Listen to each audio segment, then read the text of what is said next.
What happens when you're at the lowest point of your life, sitting in a sterile conference room, about to sign away the last decade of your life? Your ex-husband is across the table, his arm draped around his new younger wife, who is busy admiring her Audemars Piguet watch. He smirks as you sign the papers, telling you that you're a relic destined to be stuck in the past. You walk out into the rain, utterly defeated. Then your phone rings. It's a lawyer from Sullivan and Cromwell requesting your immediate presence. You think it's a mistake, but you go. And that's when you discover that while your ex was showing off his new watch, you were about to inherit an empire. The air in the conference room at Rothwell and Finch was the colour of weak tea and smelled of expensive, soulless carpet cleaner. Amelia Hayes felt like a ghost haunting the scene of her own demise. For the past 6 months, her life had been a slow, agonizing bleed. Today was the cauterization. Across the vast, polished expanse of the mahogany table sat Ethan Davenport, the man who had once promised her forever, and had instead delivered a meticulously itemized spreadsheet of their shared assets, heavily weighted in his favor. He wasn't alone. Clinging to his arm was Chloe, his upgrade. Chloe was a symphony in beige. Her cashmere sweater, her tailored trousers, her impossibly high heels, all in slightly different shades of cream and tan. A palette that screamed effortless wealth. Her blonde hair was so artfully highlighted, it looked like spun gold, and on her wrist a rose gold. Audemars Piguet Royal Oak watch caught the dreary afternoon light. She wasn't looking at the legal documents. She was admiring the way the diamonds sparkled. Ethan, meanwhile, looked like he had been sculpted from the pages of a men's finance magazine. His Tom Ford suit fit him like a second skin, and he radiated the smug, unassailable confidence of a man who had just won. And he had. He had drained their joint accounts for a year to fund his secret life with Chloe, then used the best lawyers money could buy to ensure Amelia, with her university archivist's salary, would be crushed under the weight of legal fees if she dared to fight. "Can we expedite this?" Ethan asked, his voice a smooth baritone that Amelia now recognized as a performance. He gestured vaguely in her direction. "Some of us have a 2 o'clock tea time at Winged Foot." Amelia's lawyer, a kindly but outgunned public interest attorney named Sarah, cleared her throat. "We are simply waiting for Ms. Hayes to sign the final dissolution agreement, Mr. Davenport. As stipulated, Amelia waives all claims to future earnings and alimony in exchange for the remaining 6 months on her apartment lease and a one-time payment of $10,000. $10,000. It sounded like an insult, and it was meant to be. It was the cost of Chloe's handbag, which sat on the table like a pampered pet. For Amelia, it was the thin line between survival and destitution. Chloe let out a delicate, bored sigh. "Honestly, the things one has to sit through. It's all so archaic." She turned to Ethan, her voice a sugary whisper, loud enough for the entire room to hear. "Darling, after your golf game, should we stop by the dealership? The new Porsche Taycan in chalk white is simply divine." Amelia's hand resting on the document trembled slightly.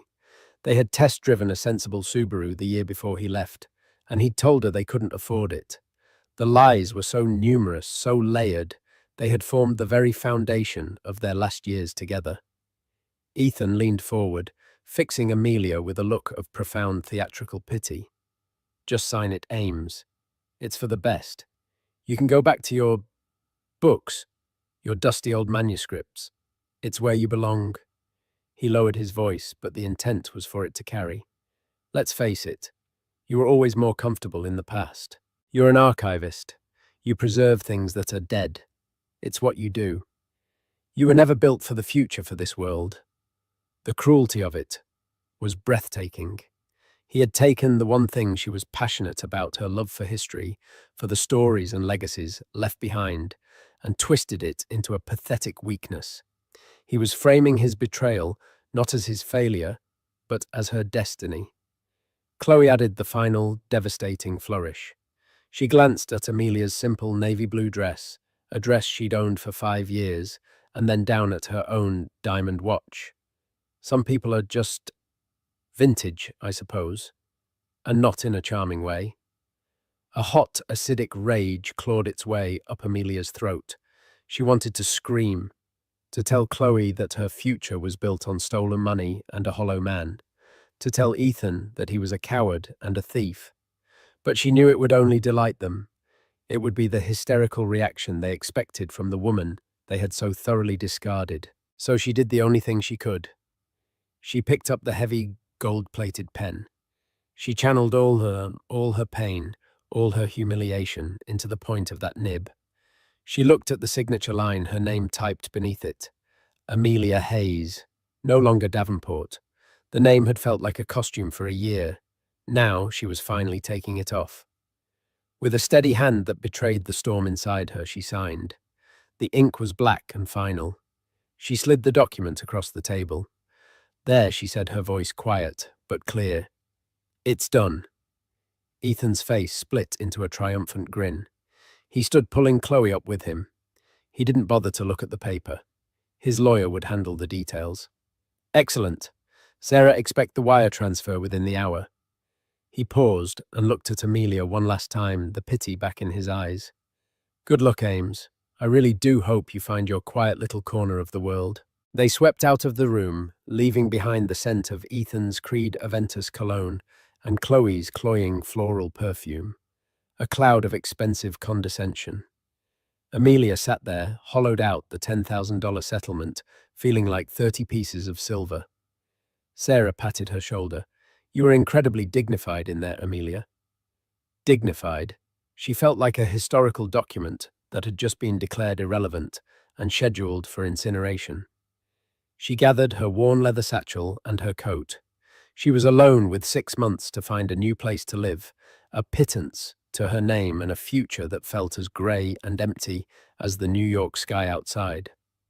Her phone, a 3-year-old model with a web of cracks across the screen, buzzed in her pocket.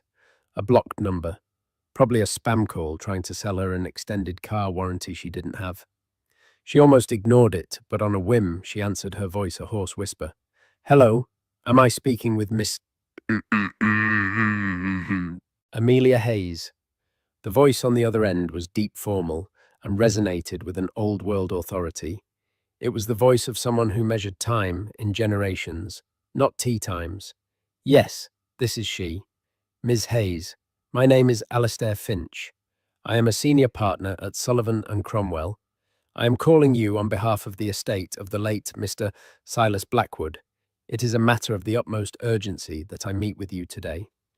Could you be at our offices at 125 Broad Street within the hour? Amelia's mind short-circuited. Sullivan and Cromwell. That was one of the most powerful, prestigious law firms in the world.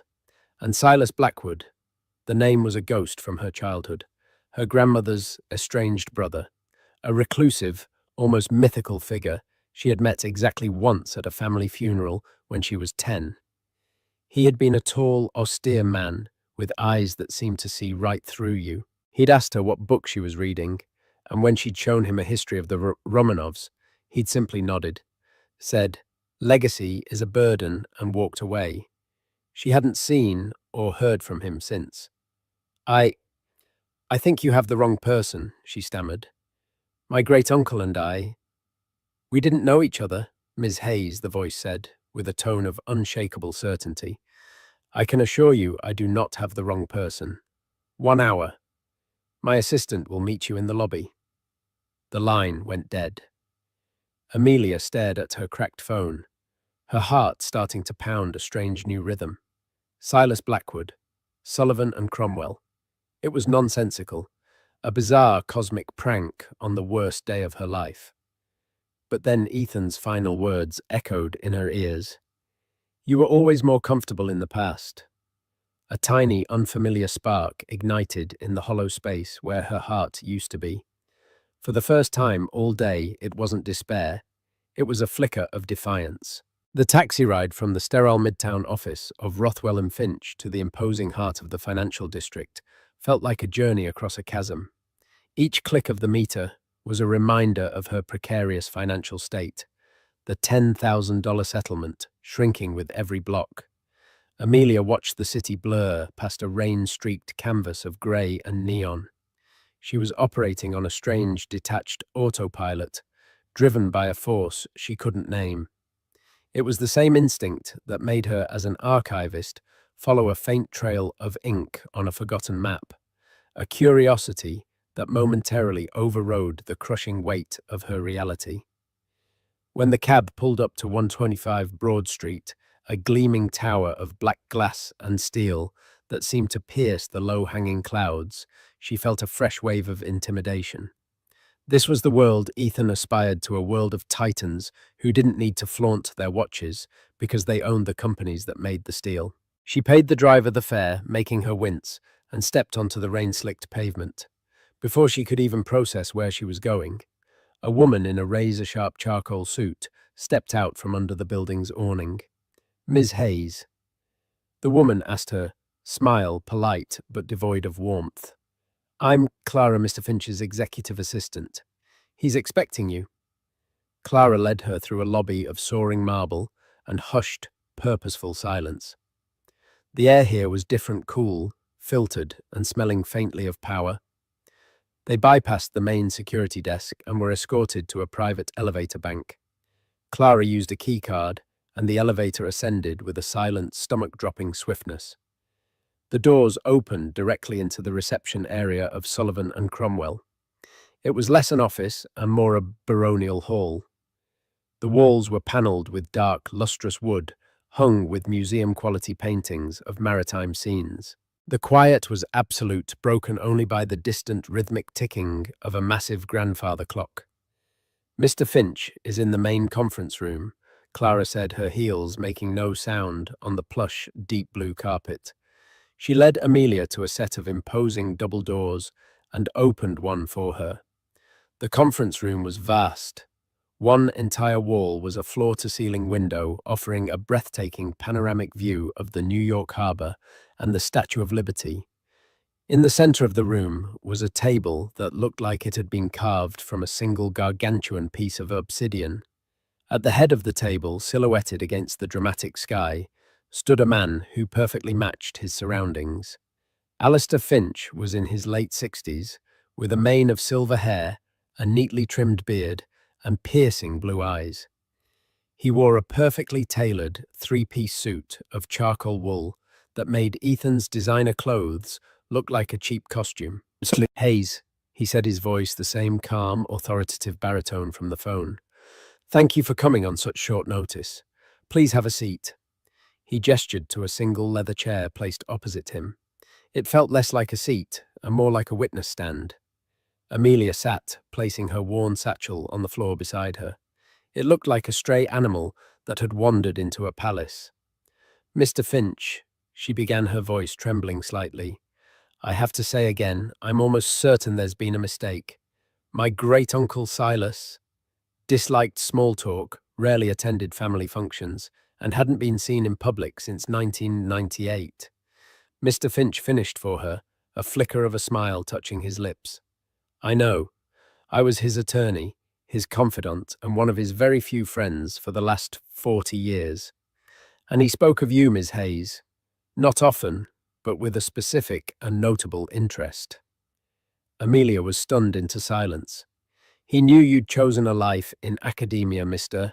Finch continued, his gaze steady and assessing. "He knew you became an archivist. He once told me, Amelia preserves legacies. The rest of the world just consumes them." He admired that. He saw it as a sign of character, a quality he found to be in tragically short supply.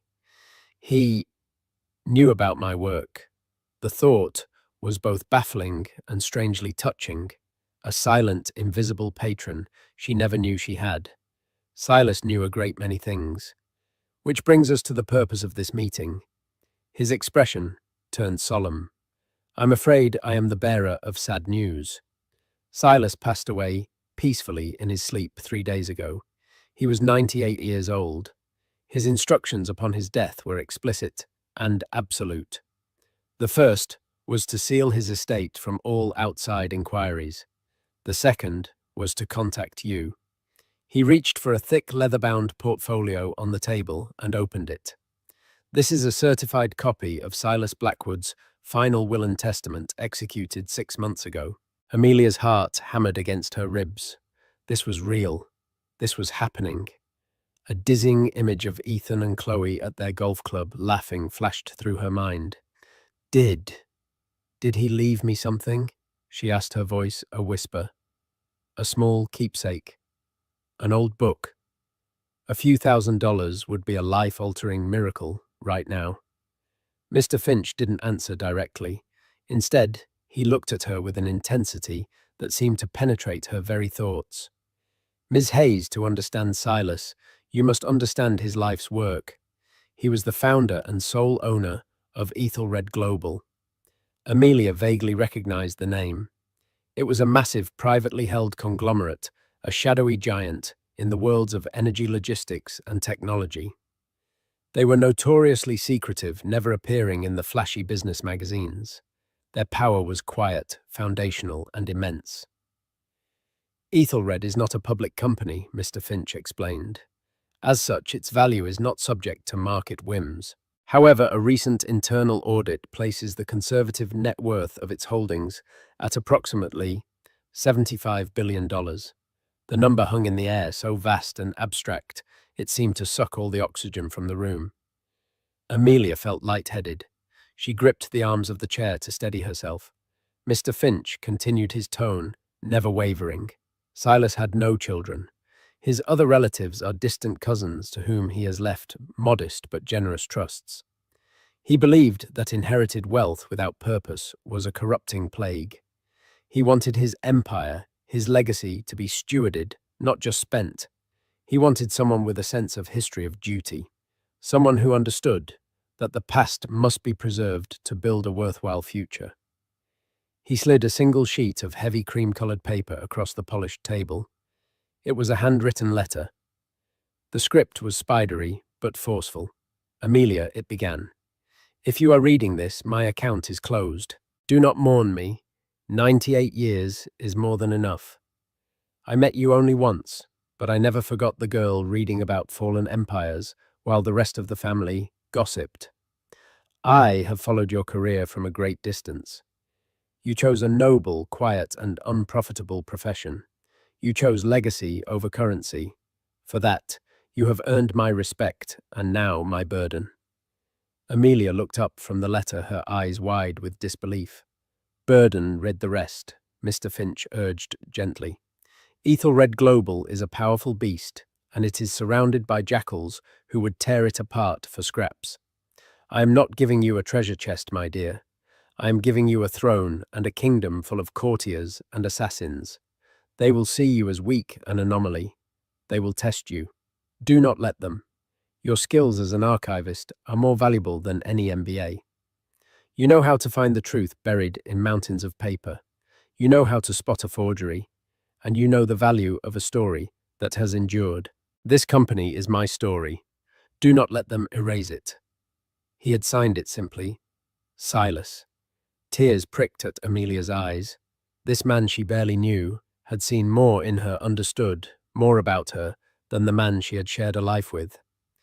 Mr. Finch let the weight of the letter settle before he delivered the final, earth-shattering statement. Ms. Hayes, Amelia, Silas Blackwood has named you the sole beneficiary of his entire estate. You are the new owner of Ethelred Global and all its assets, real and intellectual. You have inherited his fortune, his company, his legacy, his burden. The world tilted on its axis. The view of the harbour outside seemed to rush towards her and then recede. It was a dream, a hallucination brought on by grief and stress. No, she whispered, shaking her head. That's impossible. I have $10,000 to my name and 6 months before I'm homeless. I catalogue 19th century correspondence for a living, and that Mr. Finch said, his voice softening with the first hint of warmth, is precisely why he chose you. But there is a condition, a crucible, as he called it. Of course. There was always a catch. Silas knew the board of directors would try to devour you. He did not want you to simply liquidate the assets and retire. The will stipulates that for you to inherit the estate unconditionally, you must assume the role of chairwoman of the board of Ethelred Global, and you must hold that position successfully, fending off all challenges for 1 full calendar year. He leaned forward, his expression intense. If you are forced out by a vote of no confidence, or if you resign before the year is up, the entirety of the estate, every dollar, every patent, every building, will be dissolved and donated to the Global Heritage Fund. You will be left with nothing. Chairwoman, board of directors. It was a foreign language from a hostile planet. The sheer terror of it was paralyzing. But then an image seared itself into her mind. Ethan's condescending smirk, Chloe's dismissive glance at her watch, and his final cutting words. You're an archivist. You preserve things that are dead. A cold, unfamiliar fire began to burn in her veins. Silas hadn't seen her as an expert in things that were dead. He'd seen her as a guardian of things that lived on. She looked Alistair Finch directly in the eye, the tears in her own drying on her cheeks. Her voice, when she spoke, no longer held the tremor of a victim. It was the quiet, steady voice of an archivist who had just been handed the most important document of her life. When do I start? The hours that followed were a surreal fugue state. Alistair Finch, with the calm efficiency of a man accustomed to rearranging the tectonic plates of power, guided Amelia through the immediate vortex. He explained the corporate structure of Ethelred Global, a sprawling, labyrinthine entity with interests in everything from deep-sea logistics and satellite technology to sustainable agriculture and rare earth mineral rights. It was a silent empire, its influence felt everywhere, but its name spoken rarely. The board will be your primary challenge, Finch stated, his tone grim. They are led by the current CEO, Marcus Thorne. He was Silas's protege for 30 years. He is brilliant, ruthless, and he fully expected to be named the successor. He will not see you as the new owner. He will see you as an administrative error to be corrected. Amelia listened, absorbing the names and the stakes, her archivist's mind automatically creating a mental catalogue of threats and allies. Marcus Thorne went into a file marked hostile. Mr. Finch explained that a press release was a legal necessity. The news of Silas Blackwood's death was a secret known only to a handful of people, but it couldn't remain so. The announcement of his death, combined with the bombshell of his chosen heir, would send shockwaves through the financial world. You will become a public figure overnight, Amelia, he warned. Your life will be scrutinized. They will try to dig up anything they can to discredit you. From this moment on, your privacy is a memory. He arranged for a car to take her back to her apartment in Queens, not a taxi, but a black armor-plated Mercedes Maybach that moved through the city traffic with the silent, inexorable force of a shark. The driver, a stoic man named David, held the door for her as if she were a head of state. The ride was silent. Amelia stared out at the city, but she didn't see the familiar landmarks. She saw a chessboard, its pieces vast and terrifying, and she had just been placed in the position of the queen, vulnerable and all-powerful at once. When she arrived at her modest pre-war apartment building, the familiar comfort of its worn lobby felt alien. Inside her apartment, the silence was deafening. The ghosts of her life with Ethan were everywhere. The indentation in the sofa cushion where he always sat, the empty space on the bookshelf that used to hold his finance textbooks. For 10 years, this place had been a home. For the last 6 months, it had been a prison of memories. Now it was a museum exhibit of a life that no longer existed. She sat on her sofa, the one with the slightly frayed armrest, and pulled out Silas's handwritten letter. She read it again, and then a third time. Your skills as an archivist are more valuable than any MBE. You know how to find the truth buried in mountains of paper. It wasn't just a validation. It was a mission statement. He had given her not only his fortune, but the very lens through which to wield it. Her cracked iPhone buzzed. It was a text message from Ethan. Hey, hope you're okay. Sorry if Chloe came off a little strong. She's just excited about our future. LMK, you got the wire transfer. Drink sometime. For old time's sake. The condescension was a physical force pressing down on her. The offer of drinks was a final pat on the head, a gesture of magnanimity from the victor to the vanquished. He wanted to ensure she would fade away quietly. She didn't reply. She held her finger down on his contact, and with a sense of profound finality, deleted it. The next morning, the earthquake struck.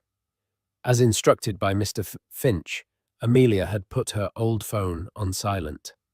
He had provided her with a new encrypted device, along with a laptop and a secure login to the Ethelred Global Archives, a digital treasure trove of the company's history. At precisely 9:01 a.m., the financial world convulsed. The press release from Sullivan and Cromwell went live. Silas Blackwood, founder of Ethelred Global, dead at 90. Estate names University archivist Amelia Hayes as sole beneficiary and new chairwoman. Amelia's old phone began to vibrate on the coffee table. It didn't just buzz, it danced, skittering across the wood like a panicked insect.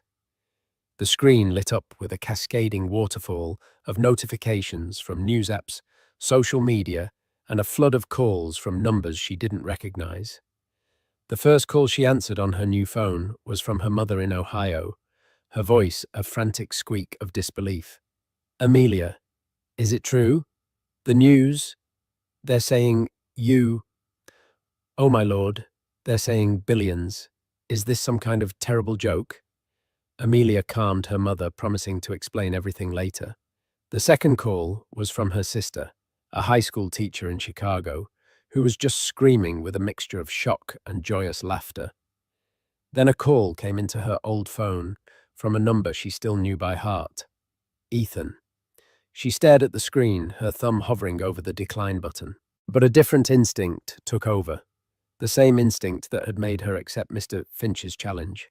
She needed to hear it. She needed to archive this moment. She answered, but said nothing, listening to the static on the line. Amelia. Amelia. Thank God. Are you seeing this? Is this real? It's on every terminal on the trading floor. Bloomberg, Reuters. They're calling you the archivist heiress. What the hell is going on? His voice was a frantic, high-pitched mess, stripped of its usual smooth composure. It's real. Ethan, she said, her voice a calm, flat C, a beat of stunned silence, then the sound of a sharp, ragged breath. Oh my God, he whispered. His tone shifted instantly, becoming slick, conspiratorial, urgent. Okay, listen to me. Amelia, you can't trust these people. These lawyers, these corporate sharks. They're going to try to take everything from you. You don't know this world, but I do. I can protect you. We can manage this. Together. The sheer, unmitigated audacity of it was a wonder to behold. Amelia repeated the single word, dripping with ice. Yes, we... Think about it. I know finance. You have the position. We were a team. Amelia, don't you remember yesterday? Yesterday was a mistake. I was under a lot of pressure. Chloe, she doesn't understand our history. That settlement, the 10,000. It was just a formality. I was going to give you more, I swear. He was a frantic, pathetic liar, and for the first time she saw him not with the lingering pain of love, but with the cold, clear eye of a historian analyzing a failed leader. You said I belong in the past, Ethan, she said, softly, twisting the knife he himself had forged. You said I was a relic. Why would you want a relic as a partner? I didn't mean it like that. I was trying to motivate you. I always knew you had this potential in you, this hidden strength. He sputtered, his desperation palpable. She heard a shrill voice in the background, Chloe. Ethan. Who are you talking to? Is it her? What is going on? My mother just forwarded me an article from the Daily Mail. Just a second, honey. Ethan hissed his hand, failing to muffle the sound. Amelia, listen to me. We have to meet. Tonight. We can fix this. I can fix this. I'll... I'll get rid of Chloe. It was always you, Amelia. It was always you. The last vestige of her heartbreak, the lingering ghost of the love she'd had for him, evaporated in that moment, incinerated by the raw heat of his greed. He hadn't just betrayed her, he had never even known her. "Goodbye, Ethan," she said, her voice devoid of all emotion. "No, wait, Amelia. Don't hang up. We can be powerful, more powerful than you can imagine." Amelia, she ended the call. Immediately, he called back. She declined. He called again. She powered the old phone down for the last time. She stood up and walked to the window. Outside her building, a news van from Channel 4 was pulling up to the curb. A reporter was already setting up a camera. The siege had begun. Her old life was over. It had been signed away yesterday, but only now was it truly gone, burned away by the rising sun of her new reality. She was no longer Amelia Hayes, the jilted wife. She was Amelia Hayes, the chairwoman of Ethelred Global, and she had an empire to learn. The days that followed were a crucible. Amelia's quiet queen's apartment became a gilded prison, besieged by a relentless horde of reporters and paparazzi. Alistair Finch, anticipating this, orchestrated her extraction with the precision of a special forces operation. In the dead of night, she was moved into a sprawling, multi-floor residence at the top of the Time Warner Center at Columbus Circle, an anonymous fortress of glass and steel with its own private entrance and security detail. The residence was a world away from her book-filled apartment. It was a minimalist masterpiece of marble glass and muted tones, with panoramic views of Central Park that felt more like a simulation than reality. It was beautiful, sterile, and profoundly lonely. It was Silas Blackwood's New York home, a place he hadn't visited in a decade. Amelia's new life was a structured, 18-hour-a-day immersion course in being a billionaire. Her mornings were spent with tutors, a retired Wharton professor for finance, a former diplomat for corporate governance, a stone-faced woman who taught her security protocols.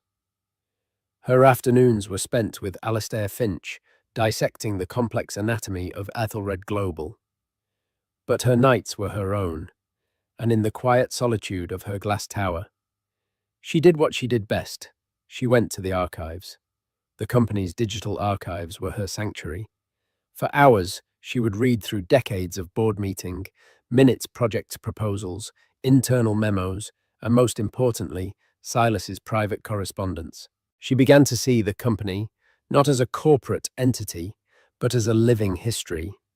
She saw the audacious risks Silas took in the early days, the betrayals he suffered, the loyalties he cultivated. She saw his vision evolve from a hungry, ambitious enterprise to a global power with a deep, almost feudal sense of responsibility. In his letters, she saw his growing disillusionment with the modern world's obsession with short-term profit. They are dismantling the cathedrals to sell the stones, he wrote to a friend in one letter. And she saw the rise of Marcus Thorne, his name appearing again and again, first as a brilliant young analyst, then as a ruthless division head, and finally as the CEO, his memos growing increasingly focused on quarterly returns and shareholder value, a language Silas himself seemed to rarely use. She saw the slow, subtle shift in the company's soul. Her first board meeting was scheduled for the following week. Finch warned her it would be an ambush. "Marcus will try to make you look like a fool," he said during one of their sessions. "He will present something complex, something laced with jargon, and demand an immediate decision. He wants to prove to the board that you are an empty dress, a placeholder. Your first test is to not take the bait." The days leading up to the meeting were a blur of preparation. Amelia barely slept, her mind a whirlwind of financial terms and corporate bylaws. The public scrutiny was relentless. Ethan and Chloe had embarked on a full-scale media tour, casting themselves as the tragic, concerned loved ones. Page 6 of the New York Post ran a story with the headline, billionaire heiress, mentally fragile, fears ex-hubby. In the article, a source close to the couple claimed Ethan was worried the sudden wealth had caused a mental break and that he was exploring his options to protect her from herself. It was a clear public threat, the first move in a campaign to declare her incompetent. The morning of the board meeting, Amelia stood before a full-length mirror. A stylist handpicked by Finch's office had assembled a wardrobe for her. It wasn't flashy, it was armor. A tailored dark grey Armani dress, low-heeled but formidable, Louboutin pumps, and her hair pulled back in a severe, elegant chignon. The woman in the mirror was a stranger, composed, formidable, and radiating a quiet power she didn't feel. When she walked into the Ethelred boardroom on the 80th floor of their Wall Street headquarters, the effect was immediate. The room, a glass-walled cage suspended above the city, fell silent. The 10 board members, a collection of grizzled industry veterans and sharp-suited financiers, stared at her as she entered. It was a unified, calculated display of intimidation. At the head of the table sat Marcus Thorne. He was in his late 50s, with a handsome patrician face, perfectly coiffed silver hair, and the cold, assessing eyes of a hawk. He didn't rise. He simply watched her approach, a faint, condescending smile playing on his lips. "Ms. Hayes," he said, his voice a low, rumbling purr of command. "Welcome to Ethelred. We were all so surprised to hear of your appointment." The word surprised was laced with venom. He meant appalled. Amelia walked to the empty chair at the opposite head of the table, Silas's chair. Mr. Finch took a seat slightly behind her, a silent, watchful presence. She placed her single, slim leather portfolio on the table, her hands steady, despite the frantic beating of her heart. She met Marcus Thorne's gaze directly. "Mr. Thorne, I'm sure it was a surprise, but here we are." Her calm, direct response seemed to momentarily throw him off. He had clearly expected a stammering, terrified librarian. He recovered quickly. "Indeed. Well, before we begin, I must speak for the entire board when I express our profound concern. Silas was a genius, but in his final years, his eccentricity was well documented. This, I'm afraid, seems to be his final and most damaging whim." A murmur of agreement went around the table. "Ethelred is not a university archive." Ms. Hayes Thorne continued, his voice dripping with condescension. "It's a multi-billion-dollar global entity navigating complex, volatile markets. It requires a lifetime of experience, not a passion for dead languages." It was the bait. He was trying to get a reaction to make her prove his point that she was an emotional amateur. Instead, she thought of Silas's letter. "You know how to spot a forgery." She opened her portfolio. "Thank you for your concern, Mr. Thorne. I believe the first item on the agenda is your proposal for the acquisition of the Kestrel mining operation in the Democratic Republic of Congo." Thorne's smile widened. This was his chosen weapon. A complex, multi-layered deal involving a politically unstable region, labyrinthine mineral rights, and immense financial risk. It was the perfect trap. "That's correct," he said smoothly. "A $12 billion opportunity to corner the global cobalt market. A bold, decisive move that will guarantee our dominance for the next decade." He launched into a presentation filled with charts, projections, and impenetrable jargon. Amelia listened patiently. She didn't pretend to understand every financial nuance. But she had spent the last 2 nights in the archives, and she had searched for Kestrel. She found it mentioned in a series of memos from 15 years prior. And attached to those memos was a single scathing field report from a young geologist, a report that Thorne had clearly never read. When he finished his presentation, he looked at her expectantly. "So, Madam Chairwoman, do we have your approval to proceed?" All eyes were on her. This was the moment, her abdication or her coronation. "I have a question, Mr. Thorne." Amelia said, her voice quiet but carrying in the silent room. "About the geological stability of the Eastern Concession. The initial survey from 2010 noted significant seismic volatility and a high water table, making deep-bore mining prohibitively dangerous and expensive. Has something changed? Thorne's confident expression faltered. He blinked, clearly blindsided. That was a preliminary survey.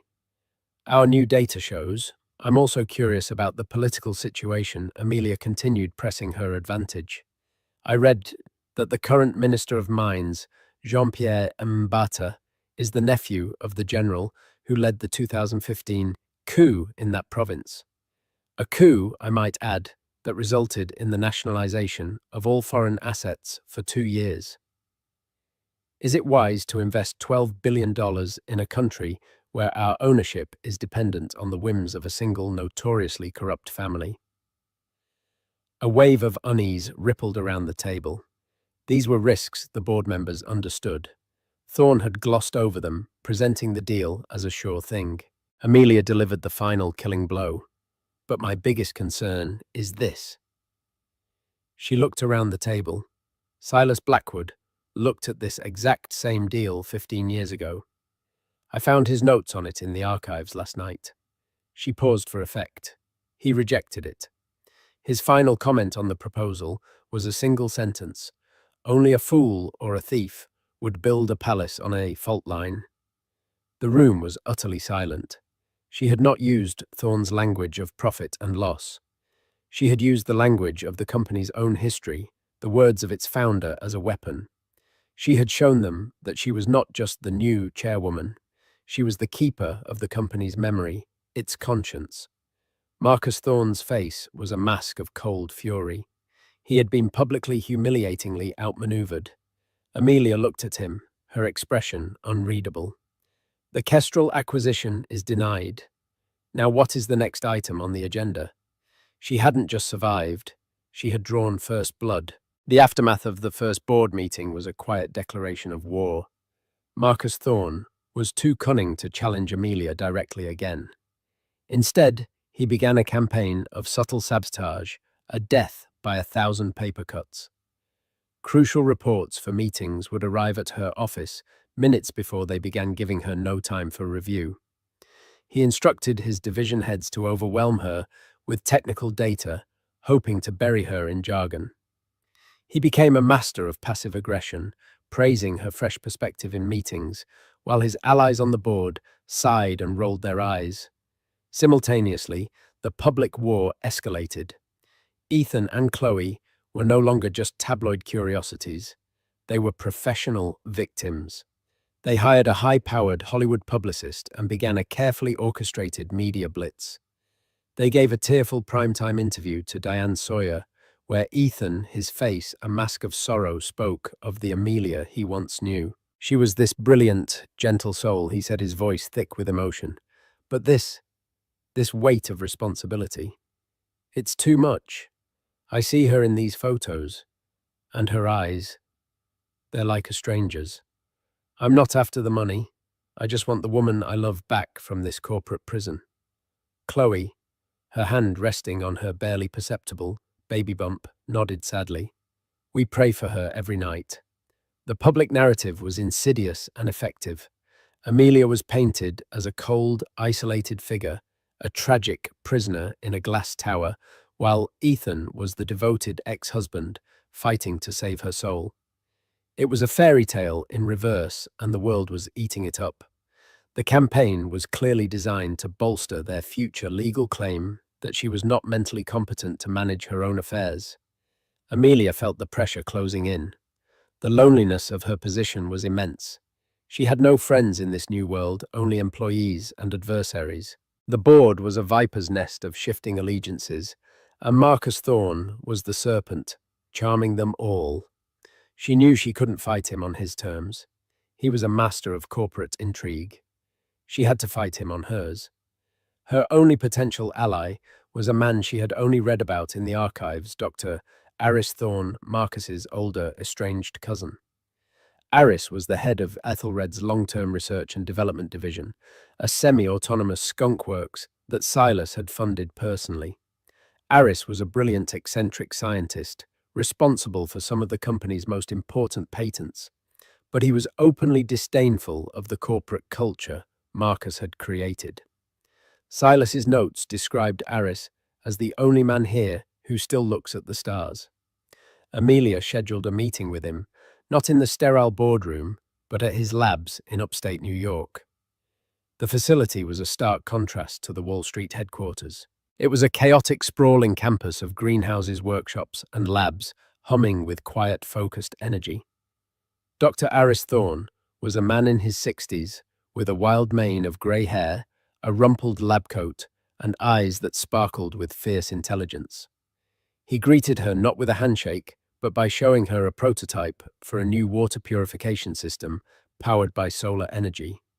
"Marcus thinks this is a waste of money," Aris said, his voice a gravelly boom. "There's no quarterly profit in giving clean water to poor villages. He'd rather we invent a new flavor of soda."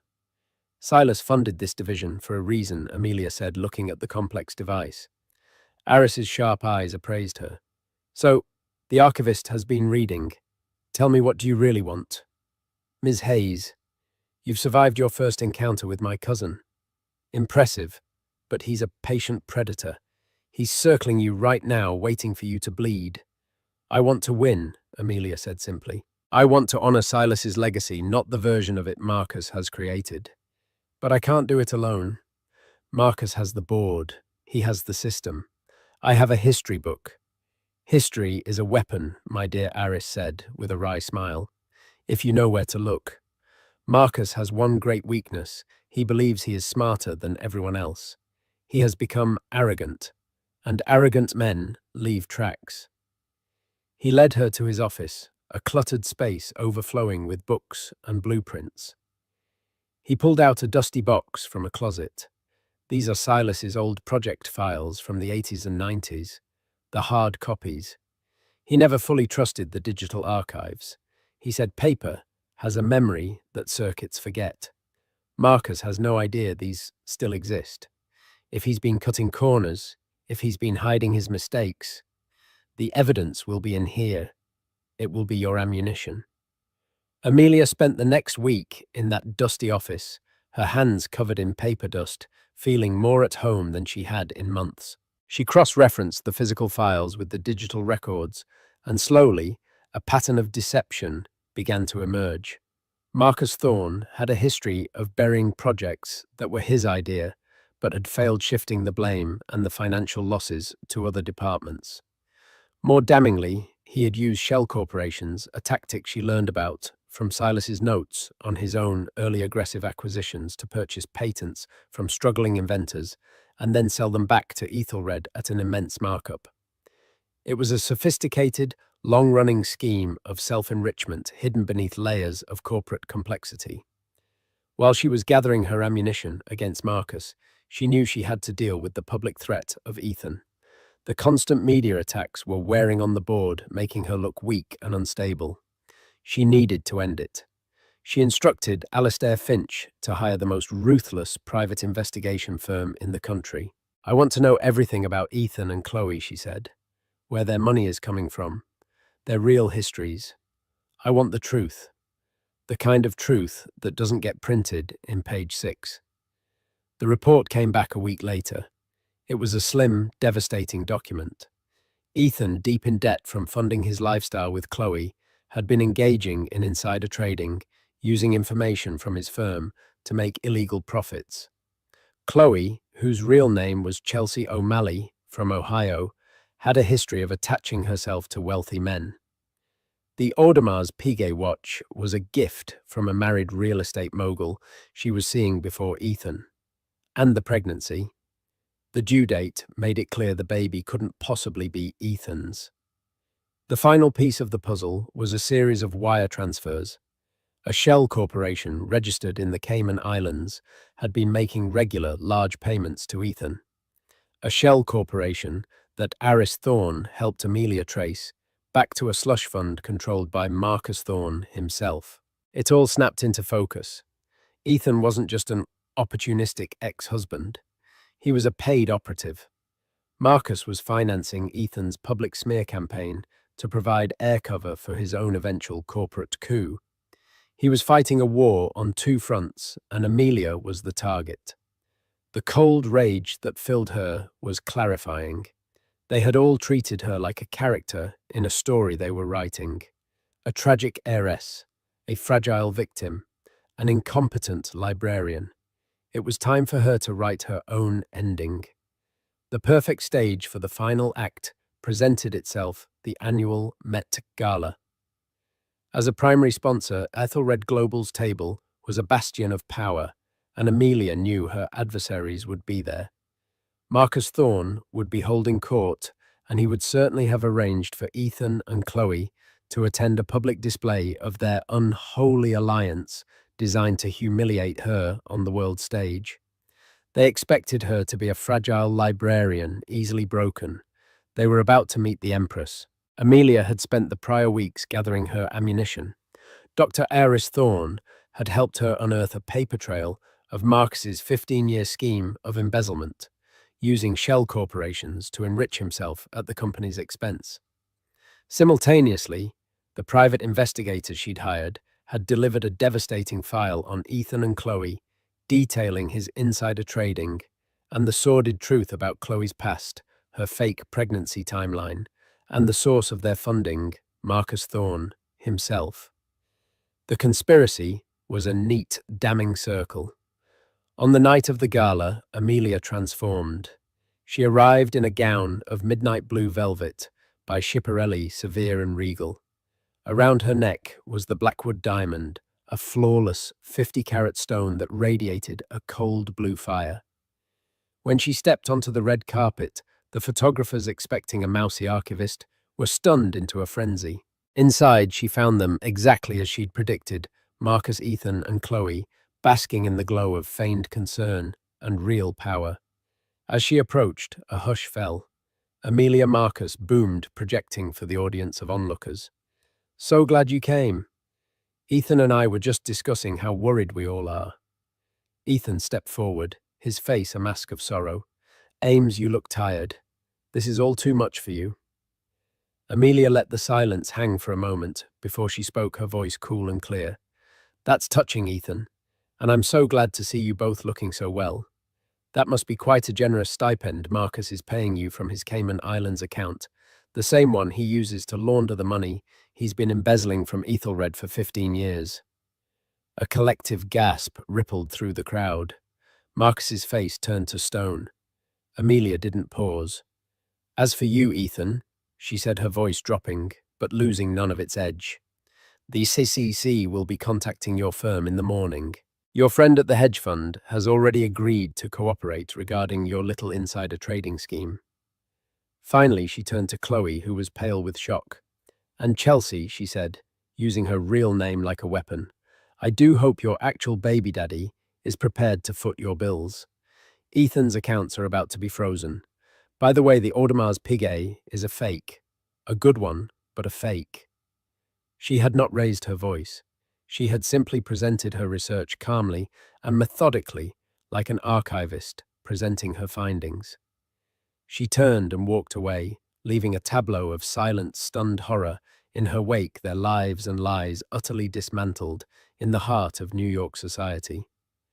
At the top of the grand staircase, Alistair Finch was waiting.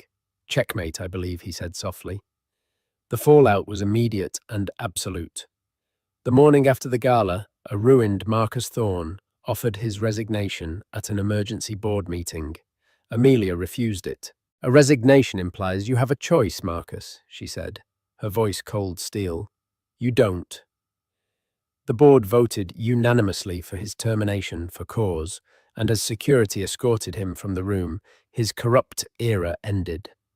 Days later, Ethan was indicted by the SEC, his public persona shattered alongside his finances.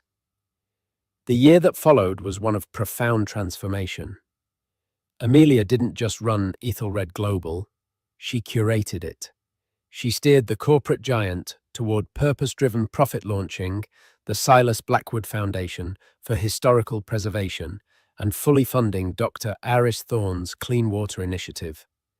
She proved that integrity was not a liability, but Ethelred's greatest asset, earning the deep respect of a once skeptical financial world. A year and a day after her life was upended, she stood in the newly dedicated Silas Blackwood Reading Room at the New York Public Library. "He would be so proud of you," Alistair Finch said quietly beside her. Amelia watched a young girl in a corner, completely absorbed in a history book, and understood her true inheritance. It was never the money, it was the strength she had discovered within herself. Ethan had called her an archivist of the dead, a relic stuck in the past.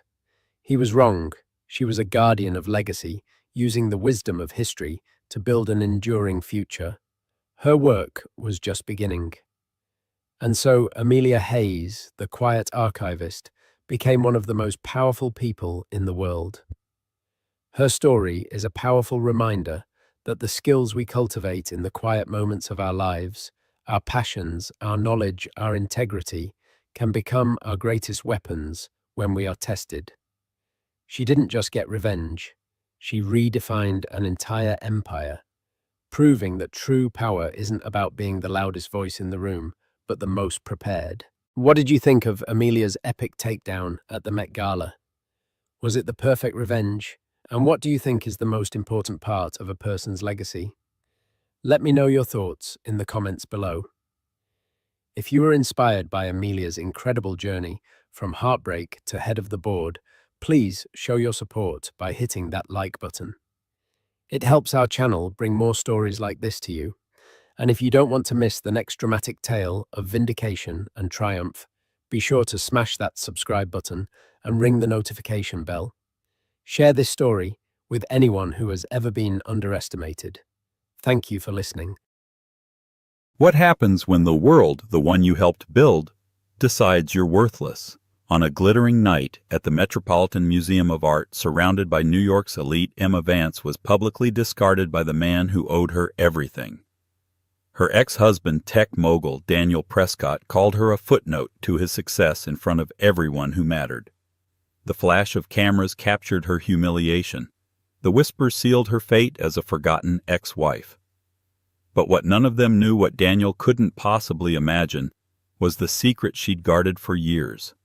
A secret that in less than a week would make his entire empire tremble and turn her supposed worthlessness into a $100 million deal.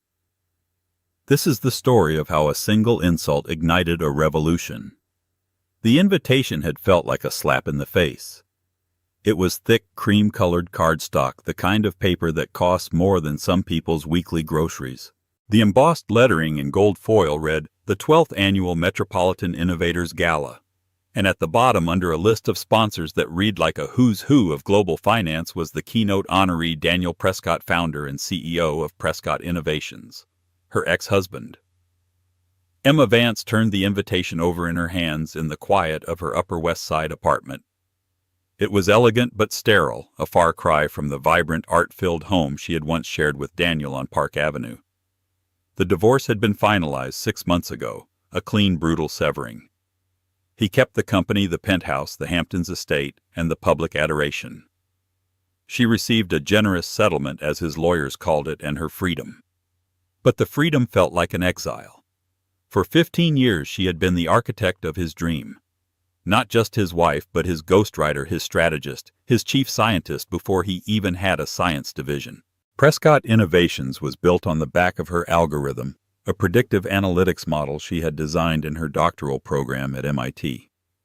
Daniel, with his matinee idol looks and silver-tongued charm, was the salesman. He could sell ice in a blizzard, and he had sold her dream, her work, as his own. She'd let him. In the beginning, she loved him so much it felt like a physical ache.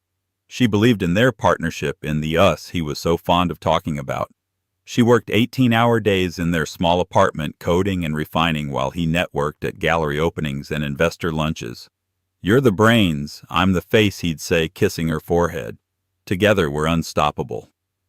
But as the company grew into a billion-dollar behemoth, the us slowly became me. Her name was never on the patents. Her contributions were relegated to private acknowledgments that slowly faded into nothing. When she tried to claim a more public role, a C-suite title that reflected her work, he had placated her. "It's too complicated now, Ellie. The board, the investors, they see me as the visionary, Let's not rock the boat. The boat was rocked anyway when he started sleeping with Isabella Sterling, a 24-year-old model with 2 million Instagram followers and a vapid curated perfection that Emma could never compete with. The divorce was swift. His lawyers painted her as a demanding, grasping wife, undeserving of a company she had no official stake in. Her own legal team advised her to take the settlement and walk away. "You'll never win against him in a public fight, Emma. He'll bury you." So she did. She walked away. And now this invitation. Why had he sent it? It was a power play, a final twist of the knife. He wanted her to witness his ultimate triumph, to see him celebrated for the very work that had once been their shared dream. Her first instinct was to burn it. Her best friend Chloe, a sharp-witted intellectual property lawyer, had said as much over the phone. "Toss it in the incinerator and order a bottle of Veuve Clicquot. Don't give him the satisfaction." But another more dangerous thought began to take root. For 6 months she had been a ghost, haunting the edges of a life she'd built. She read about Daniel and Isabella in Vanity Fair, saw their pictures from St. Bart's splashed across page 6. She felt invisible, erased. Maybe it was time to stop being a ghost. Maybe she needed to go, not for him but for herself. To face the gilded cage she had escaped and prove to herself that its bars no longer held her. She needed to see it, feel the coldness of that world one last time, to finally be free of its memory. She chose her dress with the care of a general planning a campaign. It wasn't a glittering, attention-seeking gown like Isabella would wear. It was a simple midnight blue silk dress by Roland Mouret that clung to her frame. It was elegant, understated, and spoke of a quiet confidence she didn't quite feel. She wore her hair down, letting the natural silver streaks at her temples show. They were new, a product of the last year's stress, but she refused to dye them. They were her battle scars. Stepping out of the cab in front of the Metropolitan Museum of Art, Emma felt a familiar tremor of anxiety. The grand steps were swarming with paparazzi, their flashes like a barrage of gunfire. She slipped past them unnoticed. She was no longer Mrs. Prescott. She was just a name on a list, a ghost at the feast. Inside, the great hall had been transformed into a shimmering ballroom. Crystal chandeliers dripped from the ceiling, and the sound of a string quartet mingled with the polite murmur of 1,000 conversations. It was a world she knew intimately, yet she felt like a complete stranger. She saw familiar faces, CEOs of rival firms, venture capitalists who had once courted them, society mavens whose approval she had once sought. A few of them met her eyes, offering a brief, pitying smile before turning away, as if her solitude was contagious. She got a glass of champagne from a passing waiter and found a quiet alcove near the Temple of Dender. She watched the crowd, a sea of tuxedos and designer gowns, and then she saw him. Daniel was holding court, a circle of admirers hanging on his every word.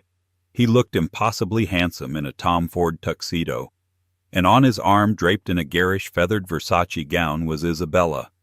She was laughing, a loud theatrical sound that echoed in the cavernous space. Emma's heart constricted. It wasn't jealousy she felt, not anymore. It was a profound, hollow sadness for the woman she used to be, the woman who had believed in him so completely. She was about to turn to slip away as quietly as she had come, when Daniel's eyes found hers across the room. For a moment his smile faltered. A flicker of something surprised annoyance crossed his face. Then it was gone, replaced by a mask of smooth charisma.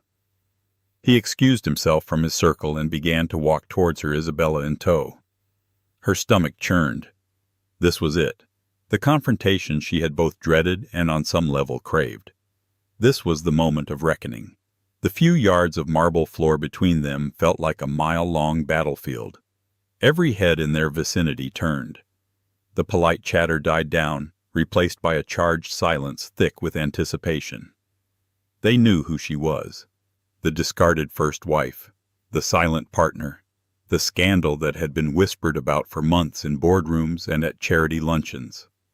Daniel stopped a few feet from her, his expression a carefully constructed blend of condescension and feigned concern. Isabella clung to his arm, her eyes expertly lined in black, scanning Emma from head to toe with a dismissive air. Emma, Daniel began, his voice smooth as polished granite. I have to admit, I'm surprised to see you. I sent the invitation as a courtesy, of course. I never thought you'd actually come. You shouldn't have, Emma replied, her voice steady, betraying none of the turmoil inside her. It was a poor choice. A faint, cruel smile played on his lips. Nonsense. You were there at the beginning. It's only fitting you see how far I've come. He emphasized the I, a deliberate surgical cut. Isabella giggled, a sound like tiny, sharp bells. Dami, darling, who is this? You didn't tell me your former assistant would be here. The word assistant hung in the air, a deliberate insult designed to strip Emma of any remaining dignity. Before Emma could respond, Daniel placed a hand on Isabella's arm, a gesture of faux pacification. Easy, darling. This is Emma. She helped with some administrative tasks in the early days. He turned back to Emma, his eyes cold and flat. Isabella is the new face of the Prescott Innovations Foundation. She's bringing a youthful energy to our philanthropic efforts. Emma's blood ran cold. The foundation had been her project, born from her desire to use their wealth to fund STEM education for underprivileged girls. She had drafted the charter, selected the first board members, and funded the initial projects out of her own inheritance. Now this vapid influencer was its face. I'm aware, Emma said, her voice tight. I read about it in Vogue. The air crackled. She could feel the eyes of onlookers feasting on the drama. Arthur Wembley, a board member from Goldman Sachs, was watching intently over the rim of his glass. So was Julian Croft, the notoriously brilliant and reclusive CEO of Croft Enterprises, Daniel's biggest rival. He stood alone near a Roman statue, his expression unreadable. Daniel's patience, always thin when he wasn't in complete control, finally snapped. He took a step closer, lowering his voice into a venomous whisper, meant only for her, but loud enough for those nearby to catch the venom, if not the exact words. What are you trying to do? Emma, make a scene. Remind everyone you exist. Let me be clear, because you seem to have forgotten your place. You were a part of the origin story. A footnote. Nothing more. Prescott Innovations became a titan because of my vision, my ambition, my ability to close deals, while you were tinkering with codes you barely understood. Every word was a lie, a calculated demolition of their shared history. He was rewriting their life together in real time, casting her as an incompetent hanger-on. The codes I barely understood, Emma repeated, her voice dangerously quiet, are the entire foundation of your company, Daniel, the Phoenix algorithm. My algorithm is what you're being honored for tonight. Daniel let out a short, derisive laugh. It was a performance for the audience he knew was listening. Oh, Ellie's still clinging to that delusion. It's sad. You wrote a few lines of code, a proof of concept. I and the world-class team I hired turned it into a multi-billion-dollar platform. You were a starting block. You are not the race. He leaned in closer, his cologne the same Creed Aventus she had bought him for years, assaulting her senses. His final words were delivered with a chilling finality. You are nothing without me. You were a convenient, quiet partner when I needed one. But you don't have the stomach for this world. You're worthless here. Go home, Emma. Go back to your quiet little life and count the money I so generously gave you. It's the most you'll ever be worth. The word hung in the air. Worthless. It struck her with the force of a physical blow. The champagne glass in her hand trembled. For a terrifying second, she thought she might shatter it or throw its contents in his smug, handsome face. She saw the flicker of triumph in his eyes. He wanted her to break, to cry, to scream. He wanted to prove to everyone that she was the unstable, emotional ex-wife he'd painted her to be. But she didn't. Summoning a reserve of strength she didn't know she possessed, Emma straightened her spine. She looked past Daniel, past the simpering model on his arm, and met the gaze of Julian Croft, who was still watching his expression, now one of sharp, analytical curiosity. Then she looked back at Daniel. She didn't say a word. She simply gave him a small, enigmatic smile. It was not a smile of warmth or forgiveness, but one of chilling, distant pity. Then she turned and walked away. She didn't run. She walked with her head held high through the sea of staring faces, out of the grand hall, past the security guards and down the iconic museum steps into the cool night air. The moment the doors closed behind her, her composure crumbled. A sob escaped her lips, raw and ragged. She hailed the first cab. She saw a single tear tracing a path down her cheek, a silent testament to a heart that had just been publicly, expertly, and cruelly shattered. In that moment, Daniel was right. She felt completely and utterly worthless. The cab ride back to her apartment was a blur of streetlights and silent tears. When she finally stumbled into her apartment, the midnight blue dress felt like a costume from another life. She tore it off, letting it pool on the floor like a bruise. She stood in front of the mirror and stared at her reflection.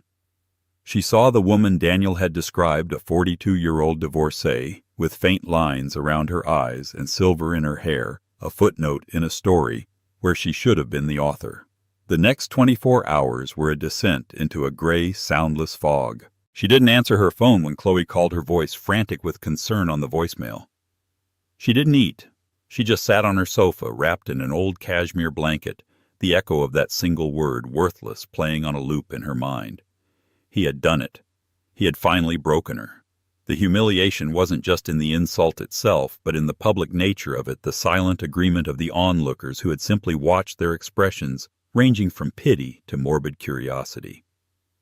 On the second morning, as the weak autumn sun filtered through her blinds, something shifted. The grief so heavy and suffocating began to curdle into something else. It was a slow, burning ember of rage. He had not just insulted her, he had erased her. He had taken her life's work, her intellect, her very identity, and dismissed it as administrative tasks. He had built his kingdom on her foundations and then sneered at her from the battlements. She stood up and walked to her home office. It was a small room, but it was hers. On the bookshelf behind a row of classic literature was a series of unassuming black hard drives. They were backups from her old personal server ones she had meticulously made before she left the Park Avenue penthouse. She had told Daniel they were just family photos and personal files. It wasn't entirely a lie, but it was a colossal omission. She pulled one out, its cool weight a comfort in her hand. She plugged it into her laptop, typed in a 32-character encryption key, and watched as the files began to populate the screen. There it was. Years of her life, her genius, meticulously documented. Code repositories with her initials in the comments, time-stamped years before Prescott Innovations even had a proper engineering team. Early drafts of business plans and market analyses she had written. Emails between her and Daniel where he praised her brilliant and revolutionary concepts. But that wasn't what she was looking for. She scrolled deeper past the evidence of her past to a folder labeled Project Chimera. Her heart started to beat faster. Project Chimera was her secret masterpiece, the project she had started working on in the final lonely years of her marriage. While Daniel was traveling the world basking in the glory of their success, Emma had been quietly pushing the boundaries of what her original algorithm could do. The Phoenix algorithm. The core of Prescott Innovations was predictive.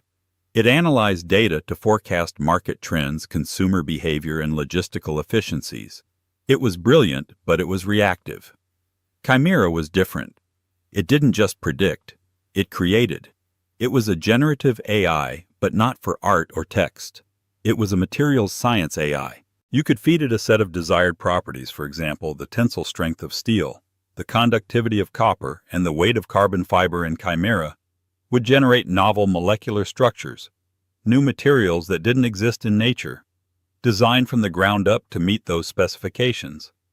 It was a revolution in a box with applications in everything from aerospace and renewable energy to medicine and consumer electronics. She had told Daniel about it once in its infancy. He'd been dismissive. "It's a science project, Ellie. It's theoretical. The market wants what we already have, but faster and cheaper. Let's focus on the core business." She knew then that he hadn't understood its potential, or more likely he feared it. It was too complex for him to sell too far beyond the simple narrative of his own genius. So she had kept it to herself. She had partitioned a section of the company's server farm, cloaking it as a data redundancy backup, and let Chimera learn, and evolve. Before she left, she had copied its entire core and all its research data onto these encrypted drives. It was the one piece of herself she had managed to save from the shipwreck of her marriage. Staring at the lines of code at the simulated molecular structures flickering on her screen, the ember of rage within her ignited into a blaze. Worthless. He had no idea what she was worth. He had no idea what he had thrown away. She picked up her phone and dialed. "Chloe," she said, her voice raspy but firm when her friend picked up on the first ring. "Emma." "Oh my God, are you okay? I saw the pictures online. I read the page 6 column, those vultures. I was about to break down your door." "I'm fine, Chloe. In fact, I'm better than fine," Emma said, a new steely resolve hardening her voice. "I need you. I need your legal brain. I want to incorporate a new company, and I need you to find me the single most aggressive, brilliant patent attorney in New York City." There was a pause on the other end of the line. Then Chloe's voice, now laced with excitement. "Okay, I'm listening. What are we doing?" Emma looked at her screen at the elegant, impossible lattice of a new molecule. Chimera had designed a material that could revolutionize battery technology. "We're not going to sue Daniel for the past," Emma said, a slow smile spreading across her face. It was the first time she had smiled in days. "We're going to make him and his entire company obsolete." The next few days were a blur of frenetic, clandestine activity. Emma's apartment, once a sanctuary of quiet grief, transformed into a war room. Whiteboards covered the walls, scrawled with complex diagrams and business models. The air hummed with the low thrum of powerful computers she'd had. Rush delivered their processors working overtime as she ran advanced simulations for Project Chimera. Chloe, true to her word, was a force of nature. She brought in Marcus Thorne, a legendary patent attorney with a reputation for being a shark in a Savile Row suit. Thorne was in his late 60s with piercing blue eyes and a mind that moved like a supercomputer. He spent an entire day with Emma, grilling her, picking apart her technology, looking for any weakness. By the end of it, he took off his glasses, polished them slowly, and looked at her with a newfound respect. "Mrs. Vance," he said, his tone formal but impressed. "What you have here is not just an invention. It's a new paradigm. This isn't one patent. This is a foundational patent portfolio.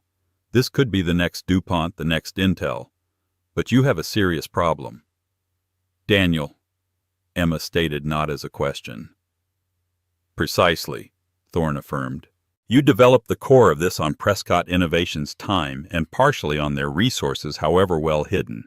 If he gets a whiff of this before we are fully protected and funded, his lawyers will tie you up in court for a decade. They will claim it's a corporate asset. They will drain your resources and bleed you dry until you have nothing left. So we need to be silent," Chloe added, "and we need to be fast." The strategy was twofold. First, Thorne would work around the clock to file a series of provisional patents, creating a legal fortress around her intellectual property. He focused on the advancements she had made after leaving Daniel, using the time-stamped files on her personal drives as proof of independent development. It was a legal gray area, but Thorne was a master of navigating such shades. Second, and more importantly, they needed funding, and not just seed money. They needed a strategic partner, a heavyweight with deep pockets and the infrastructure to scale quickly. They needed someone who wouldn't just invest, but who would go to war for them if Daniel came knocking. "There's only one name that makes sense," Emma said, circling it on the whiteboard. "Julian Croft." Croft Enterprises was the only real competitor to Prescott Innovations in the high-stakes world of data analytics and future tech. But where Daniel was flash and salesmanship, Julian Croft was substance and vision. He was an engineer by training, a billionaire recluse who rarely gave interviews and was known for making long-term audacious bets on foundational technologies. He and Daniel had a well-documented rivalry, a professional animosity that often spilled into public barbs in the financial press. Daniel saw Croft as an academic, a man without the killer instinct for the market. Croft, it was rumored, saw Daniel as a charlatan. "He's the perfect choice," Chloe agreed. "He has the resources, the motive to go against Daniel, and he's smart enough to understand what you've built." "But he's impossible to get to," Emma countered. "He's notorious for not taking unsolicited pitches. His office is a fortress." For 2 days they tried the conventional routes. Emails to general investment inquiry addresses went unanswered. Calls were politely stonewalled by layers of executive assistants. They were just another hopeful startup knocking on the door of a titan.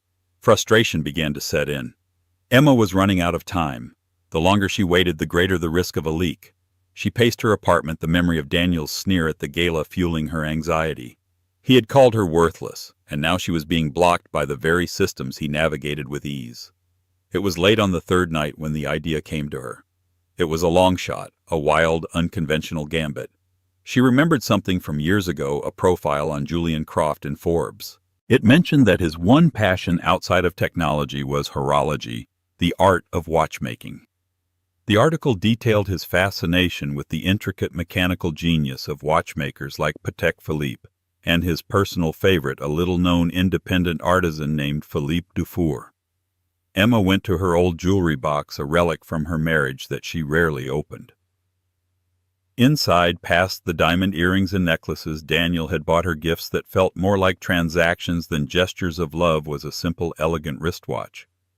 It was a Patek Philippe Calatrava, a gift from her father on her graduation from MIT. The next morning she didn't call Croft's office. She took the watch to a high-end consignment dealer on Madison Avenue that she knew Julian Croft frequented, according to the article. She didn't sell it. Instead, she paid the owner, a discreet man named Mr. Sterling, a handsome fee to simply display the watch in his private appointment-only showroom. Attached to it was a simple card. It didn't have her name. It didn't mention her company. It just had a single, elegant equation printed on it. It was not a famous equation like Iet's MC2. It was a complex proprietary line of code from the heart of the Chimera AI, a line that described the generative function for creating a stable, self-healing polymer. To 99.9% of the world, it would be meaningless gibberish. But to a man like Julian Croft, a man who lived and breathed complex systems, it would be like a perfectly crafted musical note, an irresistible puzzle. Underneath the equation, she wrote a phone number, a burner phone she'd bought that morning. It was a message in a bottle thrown into the most exclusive ocean in the world. For 48 agonizing hours there was silence. Emma barely slept. She and Chloe prepared for the inevitable failure of her plan, brainstorming second- and third-tier investors. Thorne continued to file patents, a race against a clock only they could hear ticking. The burner phone sat on her coffee table, silent and inert. Then on Wednesday afternoon, exactly 6 days after the gala, it rang. Emma's breath hitched. She picked it up, her hand trembling slightly. "Hello?" The voice on the other end was calm, deep, and precisely modulated. "I'm looking at a Patek Philippe Calatrava reference, 5196R, and a very interesting equation. To whom am I speaking?" Her heart hammered against her ribs. It was him. "My name is Emma Vance," she said, her voice finding its strength. "And the equation is just the beginning. I believe I have something that will interest you, Mr. Croft." There was a long pause. She could almost hear the gears turning in his brilliant mind, connecting the dots. Vance, Prescott's ex-wife, the gala, the equation. "Be at my office in an hour," Julian Croft said. "And Ms. Vance, come alone." The headquarters of Croft Enterprises was a stark minimalist skyscraper in Hudson Yards that seemed to pierce the clouds. Unlike the opulent marble and mahogany lobby of Prescott Innovations, Croft's entrance was austere and intimidating, all brushed steel, concrete, and glass. Emma gave her name to the security desk, and without a word, a silent guard escorted her to a private elevator. There were no buttons inside. The guard tapped a keycard, and the elevator began its silent, impossibly fast ascent. It opened directly into Julian Croft's office. The space was less of an office and more of a sanctuary. It took up the entire top floor with 360-degree floor-to-ceiling windows that offered a godlike view of Manhattan. The decor was minimal: a single massive desk made of a dark polished wood, two simple leather chairs, and walls lined not with art, but with bookshelves filled with works on physics, mathematics, and philosophy. Julian Croft stood by the window, his back to her, looking out over the city. He was taller than she'd expected, with a lean, athletic build that his impeccably tailored charcoal suit couldn't hide. When he turned, she was struck by the intensity of his gaze. He had gray eyes that seemed to analyze everything, missing no detail. There was no artifice to him, no practiced charm like Daniel's.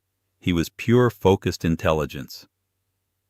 "Ms. Vance," he said, his voice, the same calm baritone from the phone.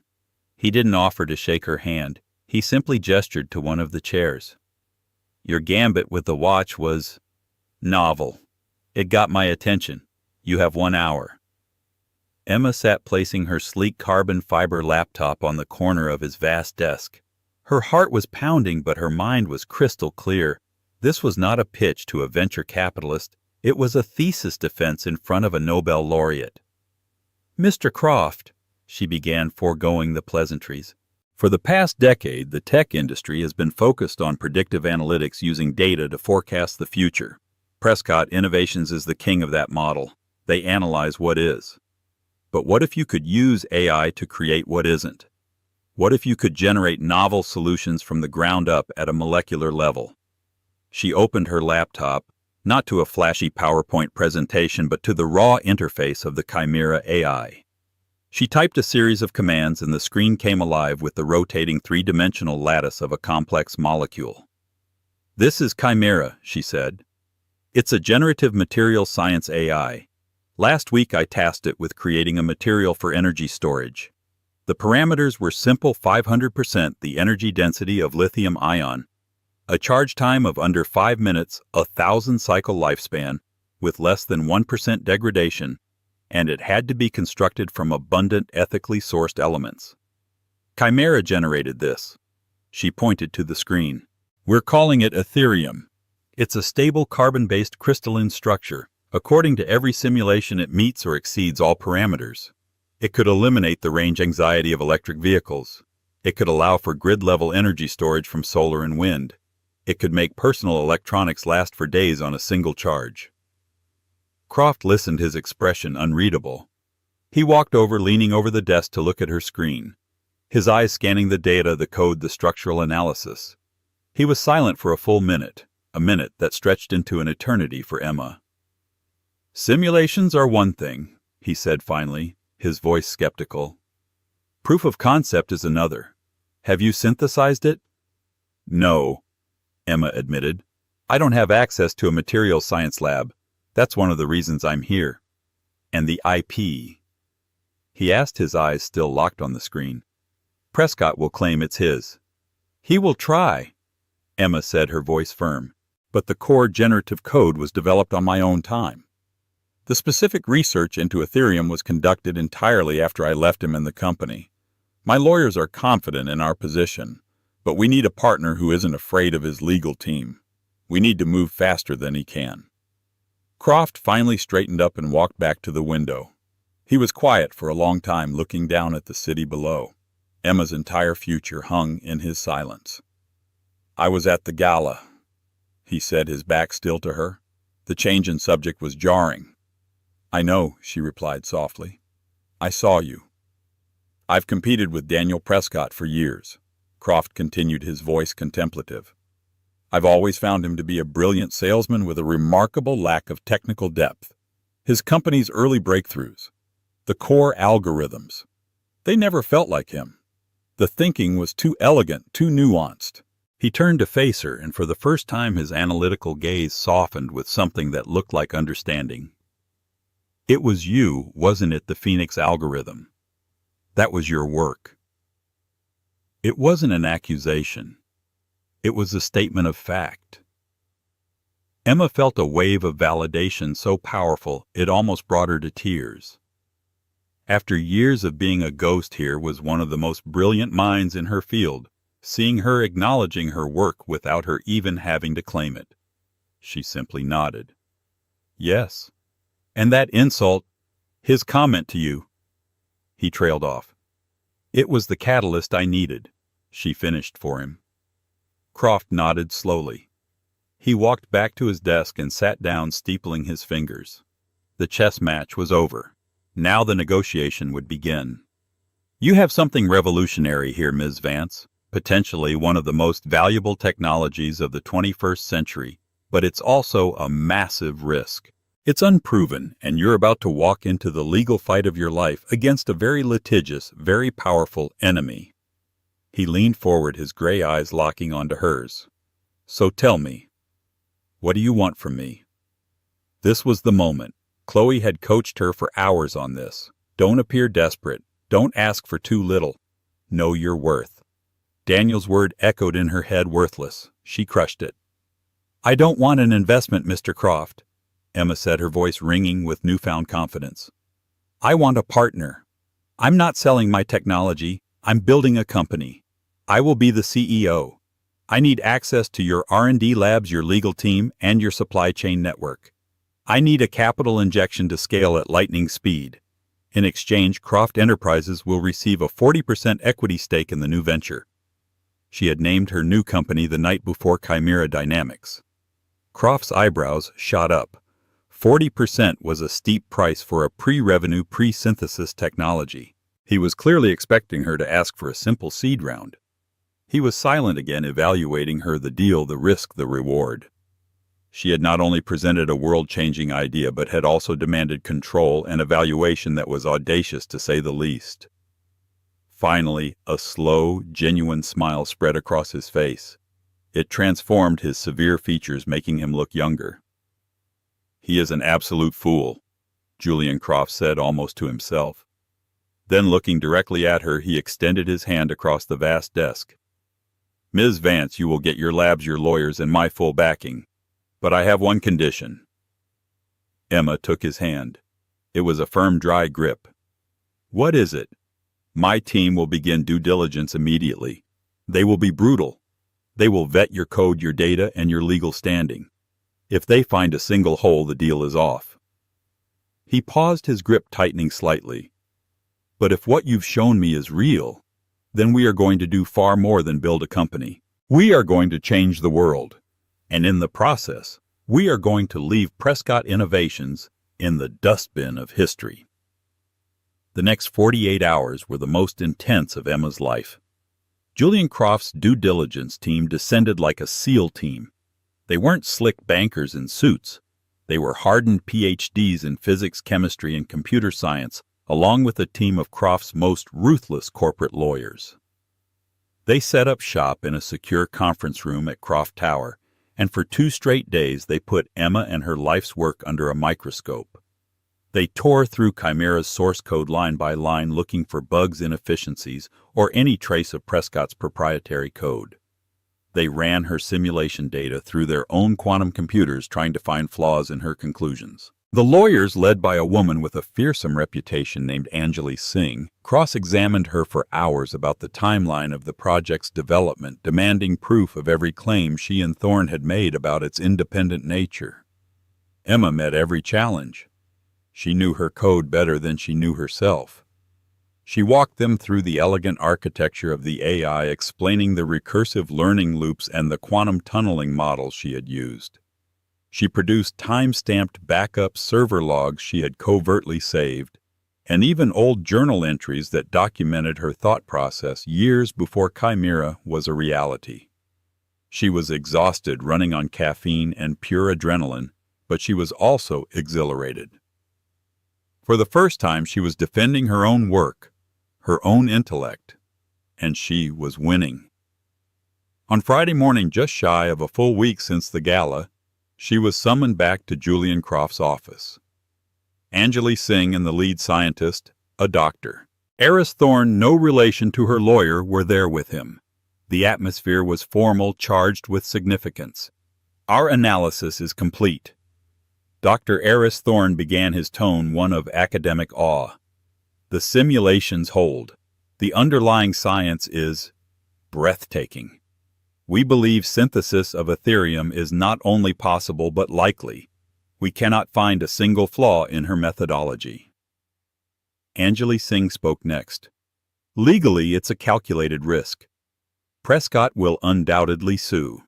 The fight will be public and expensive.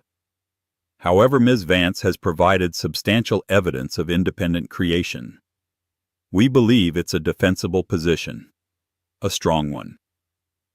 Julian Croft listened to his team, then dismissed them with a nod. When they were alone again, he looked at Emma, a new level of respect in his eyes. You built a fortress, he said. Not just with your code, but with your foresight. He slid a leather-bound folder across the desk. This is our offer. We are establishing Chimera Dynamics as a new independent subsidiary of Croft Enterprises. You will be president and CEO with full operational control. We are providing an initial capital injection of $100 million. Emma opened the folder. Her hands were shaking. The number was astronomical. It was more than a simple investment. It was a declaration of war. It was enough money to build a state-of-the-art lab, hire the best scientists in the world, and fund the legal battle against Daniel for years if necessary. This funding, Croft continued, will allow you to immediately begin synthesis and prototyping of Ethereum. It will also fund the initial corporate setup and legal defense fund. Your 60% equity stake on this valuation is contractually protected. She stared at the signature line, her name typed neatly beneath it, Emma Vance, CEO. A week ago, she had been worthless. Today, she was the CEO of a $100 million company built on her own genius. The whiplash was immense. She took the pen he offered, its weight, heavy and real, in her hand and signed her name. Welcome to the company, Ms. Vance, Julian Croft said, a rare, wide smile on his face. Now let's make some noise. The noise was an earthquake. At 9:01 a.m. on Monday, a press release carefully crafted by Croft's formidable PR team hit the wire. It was picked up instantly by the Wall Street Journal, Bloomberg, and TechCrunch. Julian Croft backs new paradigm in materials. Science with $100 billion investment in Chimera Dynamics, helmed by CEO Emma Vance. The story spread like wildfire through the financial and tech worlds. The name Emma Vance, once a whispered footnote, was now in every headline. The articles tactfully referred to her as a co-founder of the core principles behind Prescott Innovation's early success, a cleverly worded phrase from Croft's lawyers that credited her without making a direct, actionable claim. The market's reaction was immediate and brutal. Investors, smelling blood in the water and recognizing the existential threat Chimera Dynamics posed, began to panic. The narrative shifted instantly. Was Prescott Innovations a one-trick pony? Had its visionary founder just let the true genius walk out the door? By 10:30 a.m., Prescott Innovations stock ticker PRCT was in free fall. It plunged 15%, then 20%. Trading had to be halted twice. Billions of dollars in market capitalization were wiped out in a matter of hours. In his penthouse office overlooking Central Park, Daniel Prescott watched the numbers on his screen turn blood red. His phone was ringing incessantly, board members, investors, reporters, all demanding answers. He had seen the headline and had laughed, thinking it was a joke, a pathetic attempt by his ex-wife to remain relevant. $100 million. For what? Some science project she'd been tinkering with. Then he read the details. He saw the name Julian Croft. He saw the description of a generative AI for material science, and a cold, sickening dread washed over him. He remembered her talking about it, her eyes alight with passion as she described its potential. He remembered his own dismissive wave of the hand. He picked up his office phone and barked at his assistant. "Get me Emma Vance on the phone, now." "I'm sorry, Mr. Prescott," the flustered assistant replied. "Her old number is disconnected. Her new office is not accepting calls." He slammed the phone down, his knuckles white. He was no longer the king in his castle. He was a man on a burning ship, and he had just realized the person who knew how to put out the fire was sailing away on a brand new $100 million lifeboat. And she was the one who had lit the match. 2 months later, the landscape had irrevocably shifted. Chimera Dynamics was no longer just a press release. It was a humming, vibrant reality. Julian Croft had given Emma a newly renovated R&D facility in the Brooklyn Navy Yard, a sprawling campus of glass and steel labs, equipped with the most advanced technology money could buy. She had poached top talent from MIT, Caltech, and even a few disillusioned senior engineers from Prescott Innovations who had long suspected where the real genius in that company lay. The first successful synthesis of Ethereum was a quiet, momentous occasion. Emma held the small, shimmering black crystal in her palm. It was cool to the touch and impossibly dense. It was the physical manifestation of her vindication. The tests confirmed everything. Its energy density was even higher than the simulations predicted. The revolution was real. Her life had transformed. The quiet solitude of her apartment was replaced by 16-hour days filled with purpose. She was no longer a ghost. She was a leader. She moved with a confidence that was entirely her own, born not from a man's name but from her own achievements. The media was fascinated by her story, painting her as a phoenix risen from the ashes. She gave one and only one interview to a respected journalist from the Wall Street Journal, where she never once mentioned Daniel by name, simply stating that she was excited to finally be able to focus on the work that truly matters. Meanwhile, Daniel's world was crumbling. Prescott Innovations was facing a shareholder lawsuit and a crisis of confidence. Their stock had stabilized but was trading at less than half its previous value. Daniel, in a desperate attempt to reassure the market, had announced a new revolutionary AI project, but it was seen as a weak, reactive imitation of Chimera's promise. His carefully curated image of an infallible visionary was shattered. Isabella Sterling, sensing the changing tides, had quietly uncoupled herself from him, her Instagram suddenly featuring a new European billionaire. The inevitable legal challenge came. Daniel's lawyers filed a massive lawsuit claiming Chimera was stolen corporate property. But Croft's legal team, led by Anjali Singh, was ready. They countersued not for money but for a declaratory judgment of Emma's sole ownership, and buried Daniel's team in a mountain of discovery requests, depositions, and injunctions. It was clear the fight would be long, but Emma now had the resources and the will to see it through.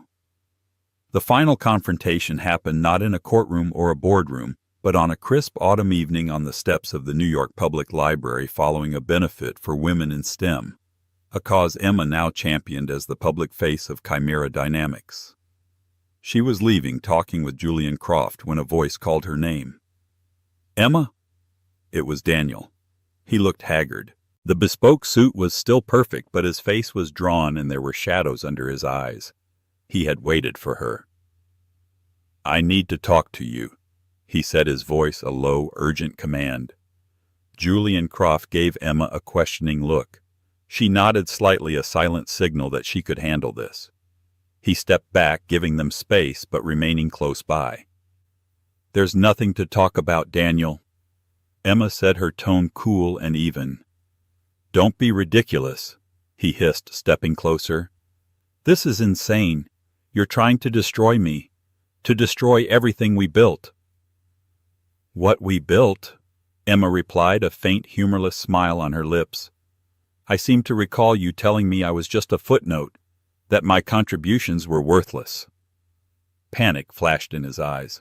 "I was angry. You know how I get. We can fix this, Ellie. Call off Croft. Drop the countersuit. Come back. We can merge the companies. I'll make you Chief Technology Officer. We'll tell the world it was all a plan to stimulate the market. We can be a team again." The offer was so absurd, so steeped in his unshakable narcissism, that Emma could only shake her head. He still didn't get it. He didn't see her as a person, only as an asset he had misplaced and now wanted back. There is no we anymore, Daniel. There is no team. You had a partner and you threw her away because you couldn't bear to share the spotlight. You didn't build an empire. You built a brand around my work, and now that brand is failing because the substance is gone. She adjusted the collar of her coat, preparing to leave. Goodbye, Daniel. He grabbed her arm, his grip surprisingly strong. You can't do this. I made you. Everything you have is because of me. Emma didn't flinch. She looked down at his hand on her arm, then back up at his face, her eyes filled not with anger or fear, but with a profound final indifference. You didn't make me, she said, her voice dropping to a powerful whisper. You just reminded me of who I am. Now let go of me. She pulled her arm away, and he let go, stunned by her absolute lack of fear. She turned without another word and walked towards the waiting car where Julian Croft stood. She didn't look back.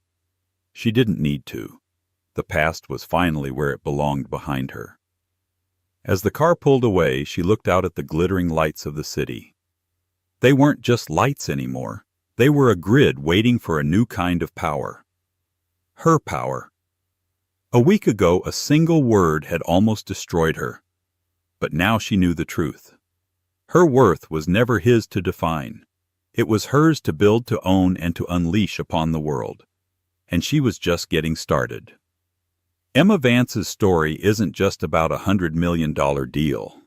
It's a powerful testament to resilience, a reminder that your value is never determined by someone else's opinion. It's about the fire that forges us in our darkest moments and the incredible power that comes from reclaiming your own narrative. She was called worthless, but she responded by building an empire not of revenge but of self. Her story proves that the most brilliant innovations often come from the ashes of our greatest challenges. It reminds us all that there might be a Project Chimera hidden within each of us, a secret masterpiece just waiting for the right moment to change the world. If Emma's story inspired you or reminded you of your own strength, please take a moment to hit that like button. It truly helps the channel. Share this video with someone who needs to hear that their worth is their own. And of course, if you want more stories of incredible triumphs and real-life drama, don't forget to subscribe and turn on notifications. Thank you for watching.